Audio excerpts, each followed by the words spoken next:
Durante la elaboración de esta serie de vídeos sobre la curiosidad humana, nos hemos encontrado en diversas ocasiones con la pregunta de si la curiosidad es exclusiva de los humanos.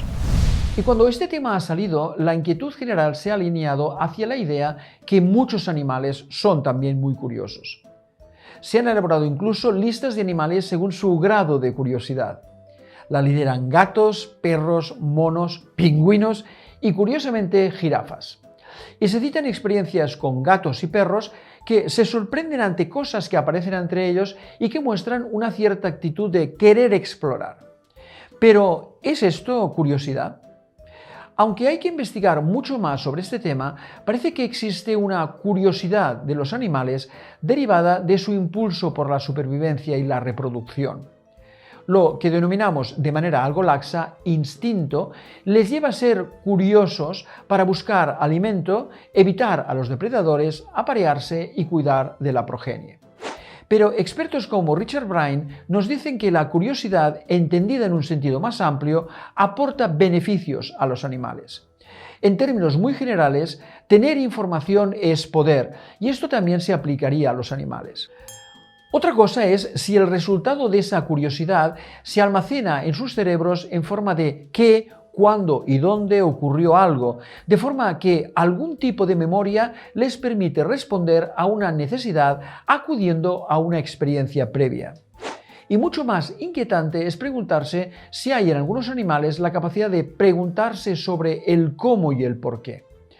De hecho, algunos expertos nos dicen que la gran diferencia entre humanos y animales está en la curiosidad que deriva en preguntarse por qué, esa voluntad de saber más, de profundizar en las razones de las cosas. Por tanto, hoy no sabemos si hay un porqué en el cerebro de los animales, pero sí que parece claro que hay animales que muestran interés por lo que los rodea. En un vídeo anterior ya comentamos que encontramos tanto curiosidad específica como diversiva en distintos animales. Así, según diferentes estudios sobre la psicología y la neurociencia de la curiosidad, los monos exhiben una fuerte curiosidad específica cuando resuelven acertijos mecánicos, incluso sin comida ni ningún otro incentivo extrínseco, mientras que las ratas exhiben una curiosidad diversiva cuando, sin ninguna tarea explícita, prefieren explorar secciones desconocidas de un laberinto. Según Byrne, los animales generalistas, cuyas predisposiciones genéticas les permiten adaptarse bien a entornos nuevos o cambiantes, como las ratas, que han aprendido con el tiempo a vivir en nuevos entornos como el metro y las cloacas de grandes ciudades, tienen más probabilidades de exhibir comportamientos considerados curiosos. O sea, la necesidad de adaptarse rápidamente a un entorno diferente incita o premia comportamientos curiosos de esos animales. Parece que la historia de los estudios sobre la curiosidad animal es casi tan larga como la historia del estudio de la curiosidad humana. Ivan Pavlov escribió sobre el comportamiento de orientación espontánea de los perros hacia nuevos estímulos, a lo que llamó reflejo, como una forma de curiosidad.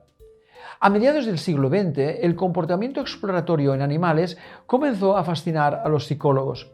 Algunos conductistas consideraron la curiosidad como un impulso básico, renunciando efectivamente a proporcionar una causa. Harry Harlow, el psicólogo mejor conocido por demostrar que los monos rhesus bebés prefieren la compañía de una madre sustituta suave de ropa a la de una madre desnuda, se refirió a la curiosidad como un impulso básico en sí mismo, un motivo de manipulación que impulsa a los organismos a involucrarse en un comportamiento de resolución de acertijos que no implica una recompensa tangible. Distintas experiencias demuestran, pues, que hay animales con altas capacidades cognitivas. Por ejemplo, perros que aprenden el significado de decenas de palabras y aprenden a usarlas pulsando en algún tipo de teclado. Ello lleva a investigar la relación entre curiosidad e inteligencia. Todo cerebro vivo es curioso, no es estático ante el entorno. La pregunta es si existe una relación de causalidad entre curiosidad e inteligencia. O sea, ¿la inteligencia causa la curiosidad o la curiosidad causa la inteligencia o hay algún factor desconocido que crea ambas? Parece ser que la curiosidad tiene el efecto de generar experiencias novedosas que conducen al aprendizaje y por tanto mejoran la competencia mental. La alta competencia mental, a su vez, alimenta la curiosidad porque proporciona los medios para manipular el mundo y descubrir cosas nuevas. Incluso podemos preguntarnos si puede que algunos animales sean curiosos para ser más felices. Porque hoy vamos incluso más allá y nos preocupamos sobre si los animales tienen sentimientos y emociones o si tienen memoria de experiencias vividas. ¿Son seres que sienten? ¿Que tienen conciencia de sí mismos? Por tanto, parece que muchas especies animales tienen más en común con los humanos de lo que creíamos. Es muy probable que ello genere interés por investigar sobre la curiosidad animal para contribuir con ello a entender más la curiosidad humana.